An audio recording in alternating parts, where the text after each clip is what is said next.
الف لام میم، یہ کتاب یعنی قرآن مجید، اس میں کچھ شک نہیں کہ اللہ کا کلام ہے، پرہیزگاروں کے لیے رہنما ہے۔ لوگو، جو کتاب تم پر تمہارے پروردگار کے ہاں سے نازل ہوئی ہے اس کی پیروی کرو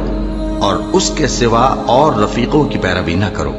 اور تم کم ہی نصیحت قبول کرتے ہو، اور تمہارے پروردگار کی باتیں سچائی اور انصاف میں پوری ہیں، اس کی باتوں کو کوئی بدلنے والا نہیں، اور وہ سنتا ہے،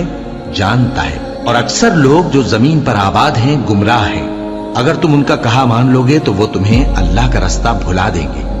یہ محض گمان کے پیچھے چلتے اور نرے اٹکل کے تیر چلاتے ہیں۔ تمہارا پروردگار ان لوگوں کو خوب جانتا ہے جو اس کے رستے سے بھٹکے ہوئے ہیں، اور ان سے بھی خوب واقف ہے جو رستے پر چل رہے ہیں۔ بھلا یہ قرآن میں غور کیوں نہیں کرتے؟ اگر یہ اللہ کے سوا کسی اور کا کلام ہوتا تو اس میں وہ بہت سا اختلاف پاتے۔ اور اے پیغمبر صلی اللہ علیہ وآلہ وسلم، وحی کے پڑھنے کے لیے اپنی زبان کو تیز تیز حرکت نہ دیا کرو کہ اس کو جلد سیکھ لو، اس کا جمع کرنا اور پڑھانا ہمارے ذمے ہے، سو جب ہم اسے پڑھا کریں تو تم اس کو سنا کرو اور پھر اسی طرح پڑھا کرو، پھر اس کے معانی کا بیان بھی ہمارے ذمے ہے۔ اور اپنے پروردگار کی کتاب کو جو تمہارے پاس بھیجی جاتی ہے پڑھتے رہا کرو، اس کی باتوں کو کوئی بدلنے والا نہیں، اور اس کے سوا تم کہیں پناہ بھی نہیں پاؤ گے۔ اور جو لوگ صبح و شام اپنے پروردگار کو پکارتے اور اس کی خوشنودی کے طالب ہیں، ان کے ساتھ صبر کرتے رہو، اور تمہاری نگاہیں ان میں سے گزر کر اور طرف نہ دوڑے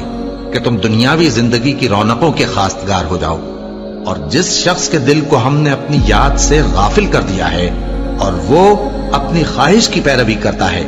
اور اس کا کام حد سے بڑھ گیا ہے، اس کا کہا نہ ماننا، اور کہہ دو کہ لوگو یہ قرآن تمہارے پروردگار کی طرف سے برحق ہے، تو جو چاہے ایمان لائے اور جو چاہے کافر رہے۔